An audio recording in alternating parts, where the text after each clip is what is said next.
তো আজকে আমাদের 2026 সালের পশ্চিমবঙ্গ গ্রাম পঞ্চায়েত পরীক্ষার জিকে কোশ্চেন অ্যান্সার প্র্যাকটিস সিরিজের 12 নম্বর ক্লাস। যারা ক্লাসে নতুন তাদের বলে দিই, আমরা 2026 সালের পশ্চিমবঙ্গ গ্রাম পঞ্চায়েত পরীক্ষাকে টার্গেট করে জিকে অর্থাৎ জেনারেল নলেজের সেরা 400টা এমসিকিউ প্রশ্ন উত্তর প্র্যাকটিস করছি উইথ ডিটেলস, অর্থাৎ প্রত্যেকটা এমসিকিউ প্রশ্ন উত্তরের সাথে এক্সট্রা তথ্য আলোচনা করছি, যার মাধ্যমে আমাদের জিকেটা একটা ওভারঅল প্র্যাকটিস এবং রিভিশন হয়ে যাচ্ছে প্রত্যেকটা ক্লাসে। তো এর আগে আমরা অলরেডি 11টা ক্লাস আলোচনা করেছি এবং 11টা ক্লাসে কিন্তু প্রত্যেকটা ক্লাসে আমরা 20টা করে গুরুত্বপূর্ণ জিকে এমসিকিউ প্রশ্ন নিয়েছি এবং সেগুলো প্র্যাকটিস করেছি উইথ ডিটেলস, অর্থাৎ এক্সট্রা তথ্যের মাধ্যমে। পরিষ্কার? তো তোমরা যারা আমাদের ক্লাসে নতুন তারা কিন্তু অবশ্যই প্রথমে এই 11টা ক্লাস পরপর করে আসো, তাহলেই কিন্তু তোমাদের সুবিধা হবে। এই সমস্ত ক্লাসের লিঙ্ক আমি ডেসক্রিপশন বক্সে দিয়ে দিয়েছি এবং অথবা তোমরা আমাদের যে চ্যানেল আছে তার প্লেলিস্টে যাবে, সেখানে দেখবে এটার একটা আলাদা করে প্লেলিস্ট করে দিয়েছি আমি। তো সেই প্লেলিস্টে ক্লিক করলে তোমরা পরপর কিন্তু ক্লাসগুলোকে দেখতে পারবে। পরিষ্কার? আর আজকের ক্লাসের পিডিএফটা তোমরা সম্পূর্ণ বিনামূল্যে পাবে। পিডিএফটা পেতে হলে কিন্তু সম্পূর্ণ অবশ্যই ক্লাসটা করো এবং পাশাপাশি চ্যানেলটাকে সাবস্ক্রাইব করে রাখো এমন ফ্রি কন্টেন্টের জন্য। পরিষ্কার? আর আমি যখন প্রশ্ন এবং অপশানগুলো দেখাবো তখন কিন্তু তোমরা অবশ্যই ভিডিওটা পজ করবে এবং উত্তরগুলো নিজেরা করার চেষ্টা করবে। উত্তরটা নিজেরা করার চেষ্টা করে এবং আমাকে একদম ক্লাসের শেষে জানাবে যে তোমরা 20তে কতগুলো প্রশ্ন পেরেছো। ঠিক আছে? তাহলে কিন্তু মেন প্র্যাকটিসটা কিন্তু সেভাবেই হবে। পরিষ্কার? তো শুরু করছি আজকের ক্লাস। আরেকটা কথা বলি তোমাদের, আমি কিন্তু বিগত মোটামুটি 5-6টা ক্লাসে কিন্তু আমাদের যে পেইড ডিজিটাল নোটস সেটা কিন্তু প্রত্যেক ক্লাসে একজনকে করে আমি ফ্রিতে দিয়েছি। তবে আজকের ক্লাস থেকে কিন্তু সেটা আর নেই। কারণ আমি যখন ফ্রিতে ডিজিটাল নোটসগুলো দিচ্ছি অনেকে কিন্তু আমাকে মেসেজ করছে আলাদাভাবে পার্সোনালি, সে টেলিগ্রামে হোক বা হোয়াটসঅ্যাপে হোক, মেসেজ করে বলছে মানে সেটাকে ফ্রিতে দিতে। আমি দেখো, এটা তো পেইড বা ওই যে নোটসগুলো সেগুলো তো খাটনি করে বানানো। তো আমি কিন্তু সেগুলো সম্পূর্ণ ফ্রিতে দেওয়ার জন্য তোমাদের একটা আ ব্যবস্থা করেছি যে, যে আমাদের ক্লাসে যে প্রশ্নগুলো বলি আমি প্রত্যেকটা ক্লাসে, সেই প্রশ্নের উত্তর যে ১ম এ কমেন্ট করতে পারে তাকে আমরা ফ্রিতে দিই। ঠিক আছে? এমন কিন্তু অন্য কোথাও দেখতে পারবে না যে এমন কোনো ব্যবস্থা রয়েছে। আমি কিন্তু সম্পূর্ণ ফ্রিতে দিই। তা সত্ত্বেও অনেকে কিন্তু আমাকে মেসেজ করছে বারবার যে ফ্রিতে দিতে বাকিগুলো। তো তোমাদের তো আমি ফ্রিতে দিচ্ছি, তোমাদের তো একটু খাটনি করতেই হবে, তাই না? তো আজকে থেকে কিন্তু সেটা দেওয়া হবে না। তোমরা আজকের ক্লাসের লিঙ্ক মানে পিডিএফগুলো মানে আমি তো প্রত্যেক ক্লাসের যে ক্লাস পিডিএফ সেগুলো তো ফ্রিতে দিয়েই দিই। তো সেগুলো কিন্তু তোমরা ফ্রিতেই পেয়ে যাবে। বাকি পেইড পিডিএফ যারা নিতে চাও তারা কিন্তু শেষ পর্যন্ত ক্লাসটা দেখো, তাহলেই বুঝতে পারবে। যাই হোক, শুরু করছি আজকের ক্লাস।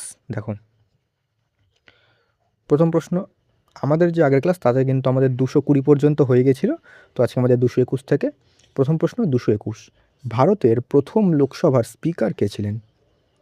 ভারতের প্রথম লোকসভার স্পিকার কে ছিলেন? প্রথম লোকসভা না, লোকসভার প্রথম স্পিকার বা প্রথম লোকসভার স্পিকার একই জিনিস হবে।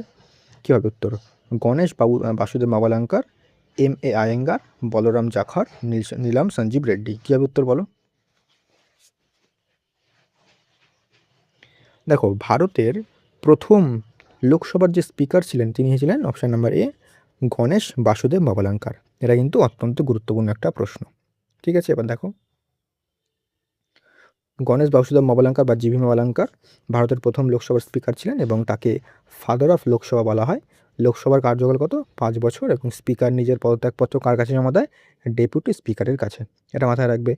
আর যদি বলে যে লোকসভা কত নম্বর আর্টিকেলে রয়েছে? লোকসভা রয়েছে আর্টিকেল নাম্বার 81। রাজ্যসভা কত? রাজ্যসভা হচ্ছে 80। এই তোমাদের পার্লামেন্ট কত? পার্লামেন্ট হচ্ছে 79। এগুলো সমস্ত কিছু কিন্তু পার্ট নম্বর 5 এ। ঠিক আছে? এগুলো কিন্তু মাথায় রাখবে। পরিষ্কার? আর লোকসভা হচ্ছে আমাদের ভারতের পার্লামেন্টের নিম্নকক্ষ।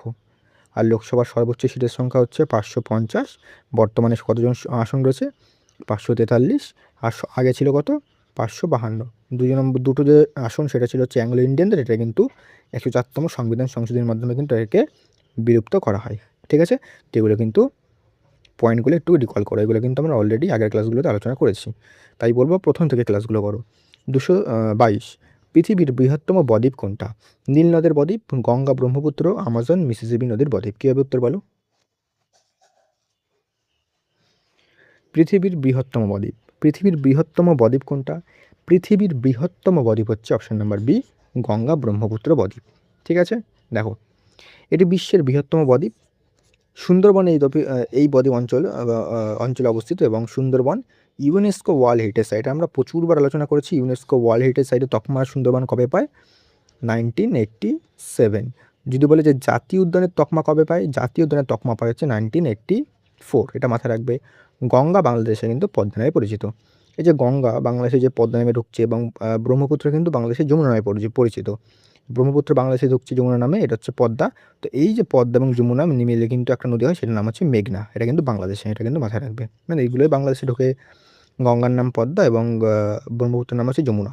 তো এই যমুনা আর পদ্মা মিলে হচ্ছে মেঘনা, এগুলো কিন্তু লিখে রাখবে। নেক্সট 223 নম্বর প্রশ্ন কি বলছে, উদ্ভিদের কোন অংশ সালোক সংশ্লেষের জন্য দায়ী? পাতা, মূল, ফুল, ফল।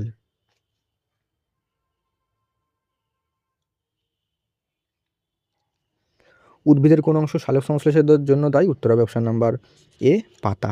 ঠিক আছে, দেখো উদ্ভিদের যে পাতার ক্লোরোপ্লাস্টে কিন্তু সালোক সংশ্লেষ হয়। এখানে কিন্তু সবুজ রঞ্জক থাকে, এটাকে বলা হয় ক্লোরোফিল। সালোক সংশ্লেষে অক্সিজেন উৎপন্ন হয় এবং সূর্যালোক, CO2 এবং জলের প্রয়োজন হয়। উদ্ভিদের খাদ্য গ্লুকোজ তৈরি হয়। ঠিক আছে, এগুলো কিন্তু দেখতে হবে। নেক্সট 224, 1930 সালের আইন অমান্য আন্দোলনের সময় কে ভাইসরয় ছিলেন? Lord Irwin, Lord reading, Lord Wavell এবং লর্ড মাউন্টব্যাটেন। এদের মধ্যে কে 1930 সালে যে আইন অমান্য আন্দোলন হয়েছিল তাদের মধ্যে কে ভাইসরয় ছিলেন? কে উত্তর বলো।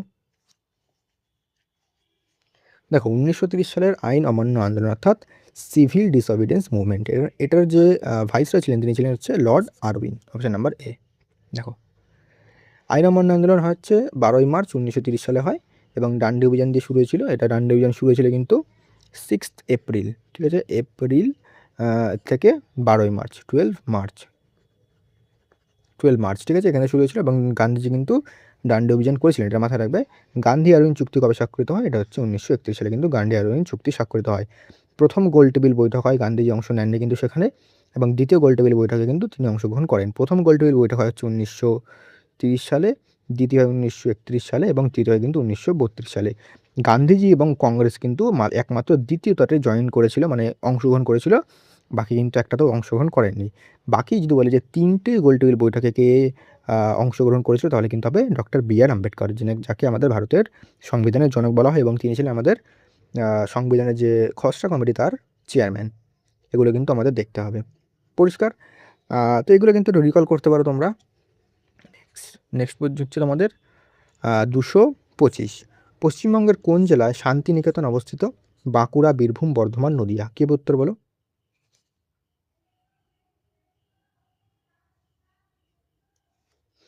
পশ্চিমবঙ্গের বীরভূম জেলায় এই শান্তিনিকেতন অবস্থিত। ঠিক আছে, দেখো শান্তিনিকেতনের প্রতিষ্ঠাতা কে ছিলেন? শান্তিনিকেতনের প্রতিষ্ঠাতা ছিলেন দেবেন্দ্রনাথ ঠাকুর এবং বিশ্বভারতী প্রতিষ্ঠাতা করেন রবীন্দ্রনাথ ঠাকুর। কত সালে? 1921 সালে। এটাও কিন্তু পরীক্ষায় দেয়। 2023 সালে ইউনেস্কো ওয়ার্ল্ড হেরিটেজ সাইটের স্বীকৃতি পায় কিন্তু আমাদের এই শান্তিনিকেতন। নেক্সট 226 নম্বর প্রশ্ন বলছে, রাজ্যসভার সর্বোচ্চ আসন সংখ্যা কত? 230, 250, 270, 300। কে উত্তর বলো। রাজ্যসভার বলছে সর্বোচ্চ আসন সংখ্যা কত? দেখো রাজ্যসভার সর্বোচ্চ আসন সংখ্যা হচ্ছে অপশান নাম্বার বি, 250। ঠিক আছে, সর্বোচ্চ হচ্ছে 250। বর্তমানে কত? বর্তমানে 245 জন আসন কিন্তু রয়েছে। রাষ্ট্রপতি 12 জন সদস্যকে কিন্তু মনোনীত করেন, মানে 250-এর মধ্যে কিন্তু 238 জন ইলেক্টেড হয়, মানে আমরা ডাইরেক্ট ইলেক্ট করি না তাদেরকে। আর তার মধ্যে 12 জন কিন্তু রাষ্ট্রপতি এখানে কিন্তু মনোনীত করেন বিভিন্ন ক্ষেত্র থেকে। ঠিক আছে, আর রাজ্যসভা কিন্তু একটি স্থায়ী কক্ষ, এটা কিন্তু কখনোই ভেঙে যায় না। প্রতি 2 বছর অন্তর 1/3 সদস্য অবসর গ্রহণ করেন। এটা কিন্তু আমি অনেকবার বুঝিয়েছি, তাই তোমরা আগের ক্লাসগুলো অবশ্যই দেখো। আর যদি বলে যে রাজ্যসভার তোমাদের সদস্যদের কার্যকাল কত, তাহলে কিন্তু সেটা হবে সদস্যদের কার্যকাল হচ্ছে 6 বছর। বাকি নর্মাল হচ্ছে, আর রাজ্যসভা কিন্তু একটা স্থায়ী কক্ষ। নেক্সট 227, নিম্নলিখিত কোনটি ভারতের শাস্ত্রীয় নৃত্য, অর্থাৎ কোনটি একটা ক্লাসিক্যাল ড্যান্স? গরবা, ভাংড়া, কথাকলি, বিহু।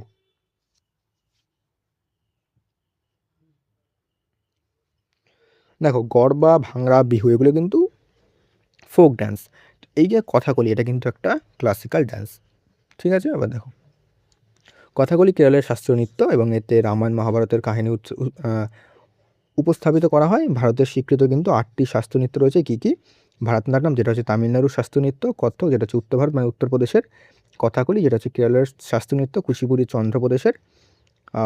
ওড়িশি হচ্ছে ওড়িশার। মণিপুরি মণিপুরের। মোহিনীআট্টম কেরালার এবং সাত্তেরি হচ্ছে আসামের। এগুলো মাথায় রাখবে।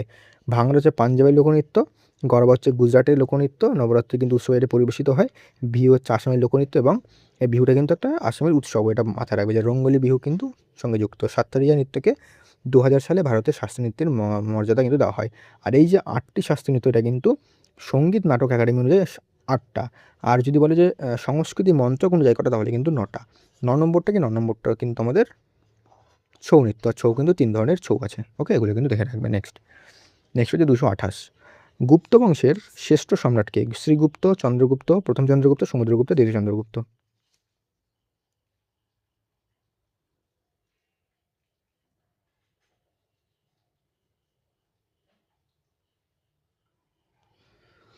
গুপ্ত বংশের শ্রেষ্ঠ সম্রাট ছিলেন অপশান নাম্বার সি, সমুদ্রগুপ্ত। এটা কিন্তু আগের ক্লাসে আমরা বলেছিলাম, মানে এক্সট্রা তথ্যতে। সমুদ্রগুপ্তকে ভারতের নেপোলিয়ন বলেছেন। এটাকে বলেছেন হচ্ছে V.A. স্মিথ, মানে হচ্ছে ভিনসেন্ট স্মিথ। ঠিক আছে, প্রয়াগ প্রশস্তি রচয়িতা হরি সেন, এবং এই যে প্রয়াগ প্রশস্তি, এর থেকে কিন্তু আমরা সমুদ্রগুপ্তের সম্পর্কে জানতে পারি। গুপ্ত যুগকে ভারতের স্বর্ণযুগ বলা হয় এবং দ্বিতীয় চন্দ্রগুপ্ত টাইটেল কি ছিল? বিক্রমাদিত্য। ঠিক আছে, নেক্সট 229 দেখো। ভারতের জাতীয় জলজ প্রাণী কোনটা? গঙ্গার শুশুক, নীলতিমি, কুমির, ডলফিন মাছ।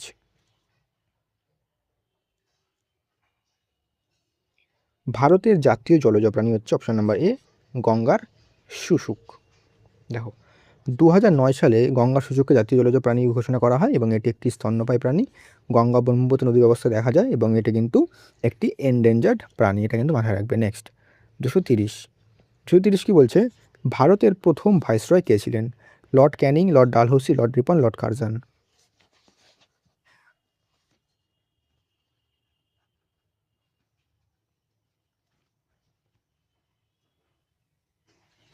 এর উত্তর হবে option number A, Lord Canning. তিনি কিন্তু ভারতের প্রথম ভাইসরয় এবং ভারতের শেষ গভর্নর জেনারেল। দেখো, 1858 সালে ভারতের প্রথম ভাইসরয় হন এবং সিপাহী বিদ্রোহের সময় গভর্নর জেনারেল ছিলেন তিনি। এবং 1858 সালে যে গভর্নমেন্ট ইন্ডিয়া অ্যাক্ট কার্যকর হয়, তারপরে কিন্তু যে ভারতের যে গভর্নর জেনারেল পদ, সেটাকে কিন্তু ভাইসরয় রূপে, মানে গভর্নর জেনারেল পদটা তো ভাইসরয় পদ হয়ে যায়, এবং শেষ গভর্নর জেনারেল ছিলেন লর্ড ক্যানিং এবং প্রথম ভাইসরয় ছিলেন কিন্তু লর্ড ক্যানিং। তো উত্তর একই হবে, শেষ গভর্নর জেনারেল অথবা প্রথম ভাইসরয়। ইস্ট ইন্ডিয়া কোম্পানির শাসনের অবসান ঘটে।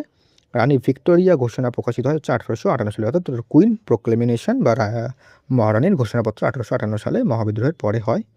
যেটা 231 নম্বর, পশ্চিমবঙ্গের কোন শহরকে ভারতের সুইজারল্যান্ড বলা হয়? দার্জিলিং, কালিম্পং, শিলিগুড়ি, কার্শিয়াং।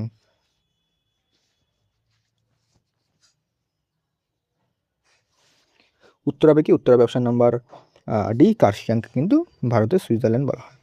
পশ্চিমবঙ্গের কার্শিয়াংয়ের অর্থ হচ্ছে সাদা অর্কিডের দেশ এবং এটি দার্জিলিং জেলায় অন্তর্গত। এগুলো দেখে রাখবে। নেক্সট 232, অ্যাসিড বৃষ্টির জন্য দায়ী কোন gas? SO2, CO2, NO2, NO2। Acid বৃষ্টির জন্য দায়ী হচ্ছে কোন গ্যাস? অ্যাসিড বৃষ্টির জন্য দায়ী হলো অপশান নাম্বার এ, SO2। SO2 কি? SO2 হচ্ছে সালফার ডাইঅক্সাইড। SO2 এবং NO2 হচ্ছে অ্যাসিড বৃষ্টির জন্য প্রধান কারণ। ইনটু হচ্ছে নাইট্রোজেন ডাইঅক্সাইড। অ্যাসিড বৃষ্টির মার্বেল ক্ষয় করে এবং তাজমহল অ্যাসিড বৃষ্টির কারণে কিন্তু ক্ষতিগ্রস্ত হচ্ছে। এবং এই যে অ্যাসিড বৃষ্টি, এর পিএইচ ভ্যালুটা কিন্তু মাঝে মাঝে পরীক্ষায় দেয়। তো অ্যাসিড বৃষ্টির পিএইচ ভ্যালু হচ্ছে 5.6 এর কম হলে কিন্তু অ্যাসিড বৃষ্টি বলা হয়। ঠিক আছে, মানে 5.6 এর যদি কম হয় তাহলে কিন্তু পিএইচ ভ্যালু, তাহলে কিন্তু সেটা হচ্ছে অ্যাসিড বৃষ্টি, এটা কিন্তু মাথায় রাখবে। নেক্সট 233, ভারতের প্রথম জাতীয় উদ্যান কোনটি, অর্থাৎ প্রথম national park? Jim Corbett, Kaziranga, Sundarban, Periyar. ভারতের প্রথম জাতীয় উদ্যান হচ্ছে অপশান নাম্বার এ, জিম করবেট। ঠিক আছে, দেখো এবার জিম করবেট হচ্ছে ভারতের প্রথম জাতীয় উদ্যান। এটা 1936 সালে প্রতিষ্ঠিত হয়, উত্তরাখণ্ডে অবস্থিত। এবং প্রথম কিন্তু, মানে প্রথম দিকে যখন এর নাম কিন্তু আলাদা ছিল, সেটা ছিল হচ্ছে হেইলি ন্যাশনাল পার্ক। পরে এটার নাম জিম করবেট করা হয়। দেখো, এখানে আমি একটা লিস্ট দিয়েছি বিভিন্ন জাতীয় উদ্যানের, সেগুলো তোমরা একটু ভালো করে দেখে নেবে। জিম করবেট হচ্ছে উত্তরাখণ্ডে অবস্থিত। বাকি তোমরা কিন্তু এগুলো একটু পড়ে নেবে, এই বৈশিষ্ট্যগুলো পিডিএফ থেকে পড়ে নেবে, আমি এগুলো আর বলছি না, তাহলে ক্লাসটা অনেক বড় হয়ে যাবে। কাজিরাঙ্গা কোথায়? অসমে। মানস ন্যাশনাল পার্ক হচ্ছে অসমে। রানাথাম্বর কোথায়? রাজস্থানে। কেওলাদেও রাজস্থানে। গির ন্যাশনাল পার্ক গুজরাটে। ব্ল্যাকবাক ন্যাশনাল গুজরাটে। কানহা হচ্ছে মধ্যপ্রদেশে কিন্তু অনেক ন্যাশনাল পার্ক রয়েছে, সবচেয়ে বেশি। বান্ধবগড় হচ্ছে মধ্যপ্রদেশে। পেঞ্চ মধ্যপ্রদেশে। সাতপুরা মধ্যপ্রদেশে। এগুলো কিন্তু পরীক্ষায় প্রচুর দেওয়া হয়, আমি কিন্তু এগুলোই বারবার দিয়েছি। তারপরে হচ্ছে সুন্দরবন হচ্ছে পশ্চিমবঙ্গে। জলদাপাড়া পশ্চিমবঙ্গে। গরুমারা পশ্চিমবঙ্গে। নেওয়ারা ভ্যালি পশ্চিমবঙ্গে। এই যে সুন্দরবন কোথায়? দক্ষিণ চব্বিশ পরগনা। জলদাপাড়া কোথায়? জলদাপাড়া জলপাইগুড়ি। গরুমারা হচ্ছে তোমাদের গরুমারাটা কোথায়? গরুমারা তোমাদের গরুমারাটা কোথায়? না, না, জলদাপাড়া হচ্ছে আলিপুরদুয়ার, সরি, জলদাপাড়া হচ্ছে আলিপুরদুয়ার। গরুমারা হচ্ছে তোমাদের জলপাইগুড়ি। নেওড়া ভ্যালি হচ্ছে তোমাদের কালিম্পংয়ে। এগুলো কিন্তু দেখে রাখবে। কেরালাতে হচ্ছে পেরিয়ার আছে। এরাভিকুলাম হচ্ছে কেরালাতে। বন্দিপুর কর্ণাটক। নাগারহোল কর্ণাটক। মুন্দুমালাই হচ্ছে তামিলনাড়ু। তারপর হচ্ছে গোন্ডি ন্যাশনাল পার্ক হচ্ছে তোমার তামিলনাড়ু। হেমিস হচ্ছে লাদাখে। তারপরে নামদাফা হচ্ছে অরুণাচল প্রদেশে। আর কাঞ্চনজঙ্ঘা তোমাদের এই যে কোথায় গেল? হেমিস, এই যে হেমিস, ঠিক আছে। এই যে হেমিস যেটা আছে না, এই হেমিস ন্যাশনাল পার্ক যেটা লাদাখে বসে, এটা কিন্তু ভারতের, সেকেন্ড হয়ে গেল, কোথায় গেল হেমিস? তো হ্যাঁ, এক সেকেন্ড, এটা না ছোটো করে লেখাটা একটু বড় করলে ভালো হতো। এটা কিন্তু বৃহত্তম ন্যাশনাল পার্ক, এটা মাথায় রাখবে, যে হেমিস যেটা আছে এটা, ঠিক আছে। এটা হচ্ছে বৃহত্তম ন্যাশনাল পার্ক, এটা মাথায় রাখবে, ঠিক আছে। তো এগুলো কিন্তু এই যে ন্যাশনাল পার্ক, বাকি তোমরা এই যে বৈশিষ্ট্যগুলো যেগুলো বললাম, এই বৈশিষ্ট্যগুলো কিন্তু তোমরা পিডিএফ থেকে রেখে নেবে, ঠিক আছে। নেক্সট 234, রাজ্যসভার সদস্য হওয়ার ন্যূনতম বয়স কত? 25, 30, 35, 40। রাজ্যসভার সদস্য হওয়ার ন্যূনতম বয়স কত? রাজ্যসভার সদস্য হওয়ার ন্যূনতম বয়স হচ্ছে অপশান নাম্বার বি, 30 বছর, ঠিক আছে। লোকসভার কত? লোকসভার হচ্ছে 25 বছর। রাষ্ট্রপতি হওয়ার হচ্ছে 35 বছর। উপরাষ্ট্রপতি কিন্তু 35 বছর। রাজ্যসভা একটি স্থায়ী কক্ষ এবং সদস্যদের কার্যকাল 6 বছর, যেটা আমি আগেও বলেছি। 235, অর্থশাস্ত্র কার রচনা? কৌটিল্য, কালিদাস, বাণভট্ট, পতঞ্জলি। অর্থশাস্ত্র কার রচনা? অর্থশাস্ত্র রচনা হচ্ছে অপশান নাম্বার এ, কৌটিল্যের। দেখো, কৌটিল্যের অন্য নাম হচ্ছে চাণক্য বা বিষ্ণুগুপ্ত, একই মানুষ। তিনি চন্দ্রগুপ্ত মৌর্যের প্রধানমন্ত্রী ছিলেন এবং অর্থশাস্ত্রের অর্থনীতি আলোচনা করা হয়। এবং এই কৌটিল্যের সহায়তায় কিন্তু চন্দ্রগুপ্ত মৌর্য এই তোমাদের নন্দবংশের রাজাকে পরাজিত করে কিন্তু মৌর্য বংশের প্রতিষ্ঠা করে। মেগাস্থেনিসের গ্রন্থ হচ্ছে ইন্ডিকা এবং পতঞ্জলি রচনা হচ্ছে মহাভাষ্য, মানে মহাভাষ্য রচনা করেন পতঞ্জলি। নেক্সট 236, পশ্চিমবঙ্গের রাজ্য ফুল কি? শিউলি, পদ্ম, কৃষ্ণচূড়া, রজনীগন্ধা। এটা আলোচনা করেছি অনেকবার, তোমরা বলো এর উত্তর কী হবে। পশ্চিমবঙ্গের রাজ্য ফুল হচ্ছে অপশান নম্বর এ, শিউলি। এগুলো আমরা অনেকবার আলোচনা করেছি যদিও। পশ্চিমবঙ্গের রাজ্য ফুল হচ্ছে শিউলি। রাজ্য গাছ হচ্ছে ছাতিম। রাজ্য পশু হচ্ছে মেছো বিড়াল এবং রাজ্য পাখি হচ্ছে সাদা গলা মাছরাঙা, ঠিক আছে। এগুলো কিন্তু আমরা আগেও দেখেছি। নেক্সট 237, মানুষের শরীরে সবচেয়ে বড় হাড় কোনটা? ফিমার, হিউমেরাস, রেডিয়াস, আলনা। কী হবে বলো? মানুষের শরীরে সবচেয়ে বড় হাড় কোনটা?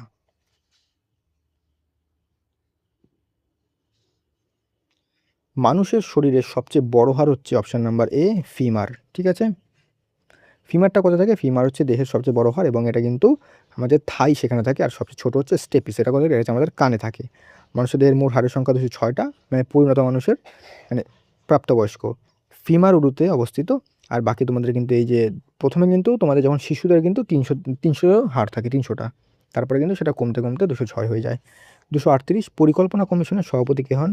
রাষ্ট্রপতি, প্রধানমন্ত্রী, অর্থমন্ত্রী, স্পিকার। যদিও পরিকল্পনা কমিশন এখন আর নেই, সেটাকে এখন হচ্ছে পরিকল্পনা কমিশন বাদ দিয়ে সেটা নীতি আয়োগ হয়ে গেছে, নীতি আয়োগ। উত্তর প্রধানমন্ত্রী হবে।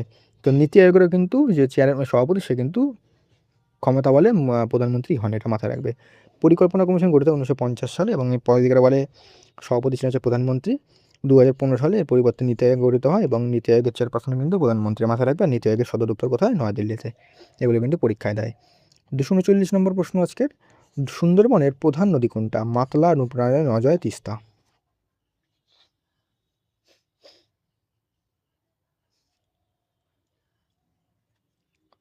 সুন্দরবনের প্রধান নদী হচ্ছে অপশন নাম্বার এ, মাতলা, ঠিক আছে।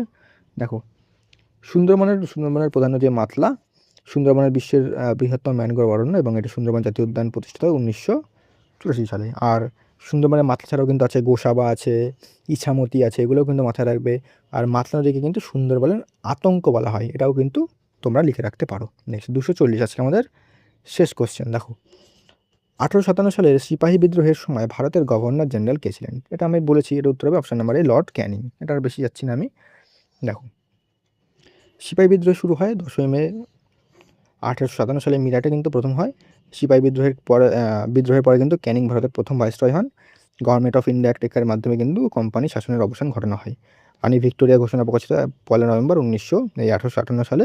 আর বাহাদুর শাহ দ্বিতীয় ছিলেন শেষ মুঘল সম্রাট। তারপরে কিন্তু তাকে রেঙ্গুনে পাঠানো হয়। ঠিক আছে? আর মনে রাখবে লর্ড ডালহৌসি তোমাদের ডক্ট্রিনস অফ ল্যাবস মানে হচ্ছে তোমাদের শতবিলোপ নীতি 1848 সালে তিনি প্রবর্তন করেন। লর্ড রিপনের কথা মনে রাখবে। লর্ড কার্জন হচ্ছে বঙ্গ বিভাজন করে হচ্ছে 1905 সালে। লর্ড রিপন হচ্ছে ভার্নাকুলার প্রেস অ্যাক্ট, আর্মস এগুলো কিন্তু রিপিল করে তিনি। এগুলো কিন্তু মাথায় রাখবে। ওকে, এগুলো কিন্তু দেখে রাখবে। তো এই ছিল আমাদের সম্পূর্ণ আলোচনা আজকের। আর তোমরা আজকের আমাদের যে ক্লাস পিডিএফ, সেই ক্লাস পিডিএফ আমাদের টেলিগ্রামে পেয়ে যাবে। টেলিগ্রামের লিঙ্ক আমি ডিসক্রিপশনে দিয়ে দিয়েছি। টেলিগ্রামের লিঙ্ক আমি ডিসক্রিপশন বক্সে দিয়ে দিয়েছি। আর ক্লাসটা কেমন লাগলো আর কুইজে তোমরা কত পেয়েছো সেটা কিন্তু অবশ্যই আমাকে কমেন্ট করে জানাও। আর বাকি যারা আমাদের ডিজিটাল নোটস পারচেস করতে চাও তারা কিন্তু অবশ্যই স্ক্রিন দেখতেই পারছো। আমাদের এখানে কিন্তু তোমরা টোটাল 9টা ডিজিটাল নোটস পেয়ে যাবে। ইতিহাসের 3টে, পলিটি, ভারতের ভূগোল, পশ্চিমবঙ্গের ভূগোল, স্ট্যাটিক জিকে, বিজ্ঞান, ইকোনমি। প্রত্যেকটা একদম টু দ্য পয়েন্ট লেখা। এগুলো miscellaneous, clerkship, WB, SSC group C, group D, গ্রাম পঞ্চায়েত, ডাব্লিউবিপি, কেপি প্রত্যেকটা পরীক্ষার জন্যই কিন্তু গুরুত্বপূর্ণ। খুবই তাড়াতাড়ি শেষও করতে পারবে এবং এগুলো থেকে কিন্তু রিভিশন দিতে পারবে, কারণ একদম টু দ্য পয়েন্ট পরীক্ষা ওরিয়েন্টেডই করা রয়েছে। আর প্রাইস একদমই অ্যাফোর্ডেবল। বাকি যারা তোমরা পারচেস করতে চাও তারা কিন্তু অবশ্যই আমাদের স্ক্রিন দেওয়া নাম্বারে হোয়াটসঅ্যাপ করতে পারো। পরিষ্কার? আর ক্লাসগুলো কেমন লাগছে? আর আমাদের মোটামুটি 12টা ক্লাস হয়ে গেছে, আর বাকি 8টা ক্লাস রয়েছে, তাতে আমাদের সম্পূর্ণ 400টা প্রশ্ন আমাদের কমপ্লিট হয়ে যাবে। আমি সেই 8টা ক্লাস এর পরের দিন দেখে কিন্তু আমি চেষ্টা করবো দুটো করে দেওয়া। একটা যেমন সন্ধ্যা 7টায় আসে তো আসবে, আর একটা সকাল 8টার সময় আসবে। তো এইভাবে কিন্তু আমরা দিয়ে সম্পূর্ণটা কিন্তু তাড়াতাড়ি শেষ করব। তারপরে আমাদের আরও কিছু প্ল্যান রয়েছে পঞ্চায়েত পরীক্ষার জন্য, সেগুলো কিন্তু আমরা আস্তে আস্তে শুরু করব। তো দেখা হচ্ছে নেক্সট ক্লাসে।